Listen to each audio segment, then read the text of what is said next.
Hello friends, जैसा कि एएसएससी MTS का रिजल्ट जो है से वो आउट हो चुका है। इसमें टोटल 44,680 स्टूडेंट का सिलेक्शन हुआ है टीयर 1 में और टीयर 2 और डिस्क्रिप्टिव एग्जाम के लिए।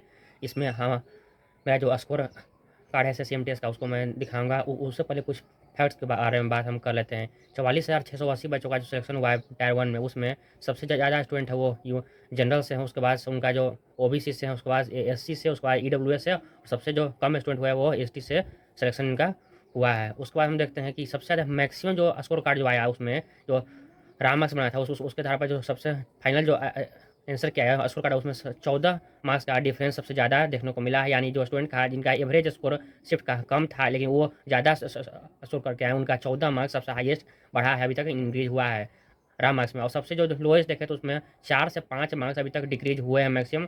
और मेरे अकॉर्डिंग जो हम देख पाए हैं उसमें अभी 98.67 मार्क्स जो है, यानी 99 मार्क्स जो है वो अभी तक हाईएस्ट स्कोरर अभी तक रहा है एसएससी एमटीएस 2020 का। जो जो टीयर 1 का आया था 99 मार्क्स, उनका नाम है वो भी ओबीसी से थे उनका स्कोर का। अब हम लोग देखते हैं कि कट ऑफ कितना रहा था, थोड़ा सा देख लेते हैं, उसके बाद तुरंत आते हैं मुद्दे पर। देखो कट ऑफ का बात करें तो ऐसे 18 से लेकर 25 बरस तक उसमें था। उसमें बिहार का सबसे हाईएस्ट कट ऑफ था 93 था,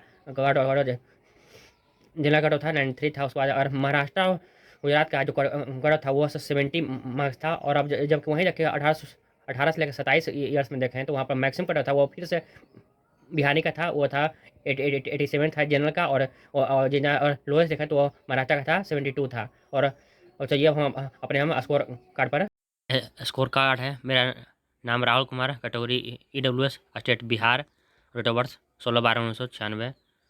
और मेरा इंग्लिश में 21.25 मार्क्स आया, रीडिंग में 19.75 मार्क्स आया। ये रीडिंग में मेरा से पजल में एक क्वेश्चन लगभग मैंने छोड़ दिया था कुछ कारण से, उसमें के लिए उसमें सर्कुलर अरेंजमेंट था, उसमें कुछ बनाने में मिस हो चुका था। तो और मैथ्स में 22.5 मार्क्स आया, इसमें शायद एक क्वेश्चन आई थिंक गलत हो गया था। और जीके में 14 मार्क्स आया था। पेपर 1 में रास को मेरा 77.5 आया था, उसमें से 10 मार्क्स मेरा 2 नवंबर को फर्स्ट शिफ्ट में एग्जाम था, तो 77.5 से करीब 10 मार्क्स लगभग इंक्रीज हुआ।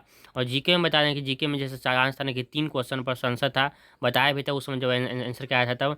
तो 6 मार्क्स उसमें पहला क्वेश्चन था ना कि ब्रह्मपुत्रा नदी वो जब कहाँ इंडिया में किस रीजन में जब तिब्बत से होकर आती है, किस रीजन में इंटर करती है, तो उसका नाम जो है दिहांग पड़ता है। तो उसका आंसर शायद असम में था, क्या असम में आता है, क्या अरुणाचल प्रदेश में आता है, इंटर करता है, तब उसका नाम दिहांग पड़ता है। ये क्वेश्चन था। दूसरा क्वेश्चन था ना कि एक माउंटेन का हाइट जो होता है वो कितना हाइट होता है, 600 मीटर, 800 मीटर, 1000 मीटर, कितना हाइट ऊपर आता है तो उसको माउंटेन कहते हैं। ये क्वेश्चन था। और ये क्वेश्चन था ना कि गुआवा जो है सबसे लार्जेस्ट प्रोड्यूसर कहाँ पर है, केरला, तमिलनाडु, आंध्र प्रदेश, और ये सब क्वेश्चन था। उसके बाद लिखा हुआ था एक ऑप्शन था कि कहाँ पर सबसे ज़्यादा इसका मैक्सिमम प्रोडक्शन था। वही 3 क्वेश्चन पर आंसर था, लेकिन गलता है कोई सा यह क्वेश्चन गलत साबित नहीं हुआ था, इसलिए वो जो होता था वो ऑप्शन वही रहा था। इसलिए मेरा आराम मार्क्स उतना ही रह गया था। और लगभग 10 पॉइंट जैसे आरबी उसने बताया था उसी अनुसार से लगभग 10 मार्क्स का इंक्रीमेंट हुआ था। ईडब्ल्यूएस है तो मैं भी मैंने लगभग 19 स्टेट को मैंने प्रेफरेंस में रखा था, बाकी सब छोड़ा था। और लगभग 19 तो उसमें से चांस है कि दिल्ली भी रहा था, तो मैं भी सिलेक्शन हो जाए। अच्छा आप लोग बताइए कि कितना सिलेक्शन कितना परसेंट चांस है और आप लोग का स्कोर कितना है। धन्यवाद।